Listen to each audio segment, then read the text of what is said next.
You are about to get everything you wanted, and part of you is already planning to wreck it. The job comes through, the money comes in, the relationship is finally good.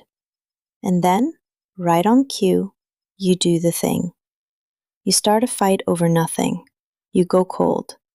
You drop the ball on the one thing that was working. A week later, you call it a bad patch. It wasn't.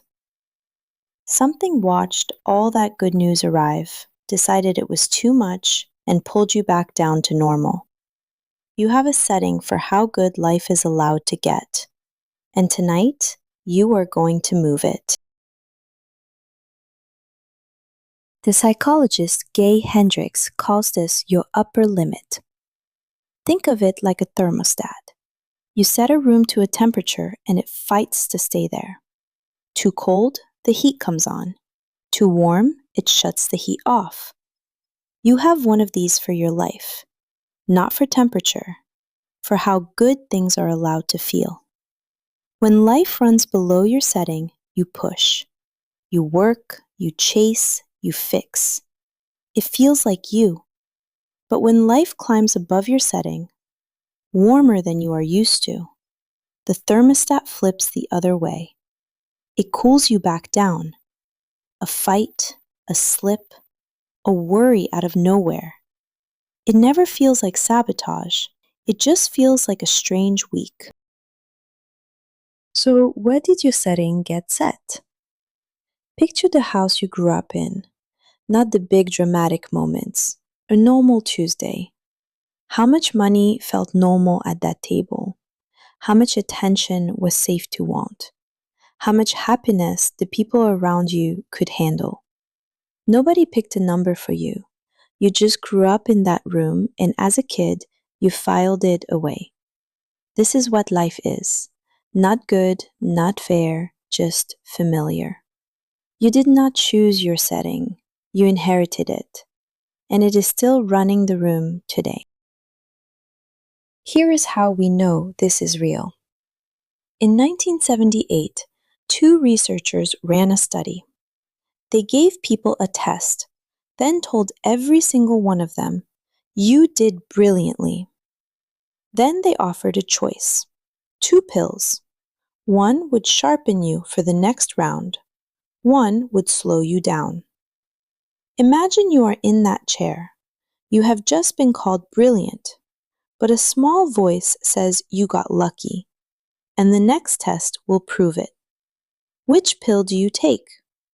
Most people took the one that slows them down, because if you are going to fall, a ready-made excuse hurts less than the truth. You break your own leg, so you have a reason for losing the race. The pullback almost never looks like sabotage. It wears disguises. Disguise 1. The fight. The week everything clicks, you blow up at the person closest to you. The timing is the tell. Disguise 2. The fumble. The missed alarm, the email you forget to send, the deadline that slips at the exact moment things were going well. Disguise 3. The shrink. Someone gives you a real compliment and you swat it away before it can land. Different disguises, same move. Get the temperature back down, and you already know which one is yours. Now watch a good day. Something goes right, really right. And instead of joy, you feel a pull. A voice that says, "This is too much, bring it back down." That pull is not a warning. It is your thermostat, hitting its limit, reaching for one more fight. Every time before this, that was the moment you pulled back. Not this time. So here is how you actually move the setting, not willpower. 3 moves the research backs. Move 1. You already know your tell. The next time life gets good and it shows up on cue, you will catch it in the act. That is the thermostat clicking on. Move 2. Decide your comeback before you need it. In the moment, the pull is faster than your willpower, so you lose that fight. So write it down now while things are fine. Write it as an if-then. If this, then that. If I start a fight the day after a win, then I say nothing for 10 minutes and name one thing I am grateful for. Pick your tell, pick your move, and it runs on its own. Move 3. Raise the dial. When something good happens, hold the good feeling a few seconds past comfortable. That is the dial moving. And when you slip, and you will, drop the self-attack. Hand on your chest.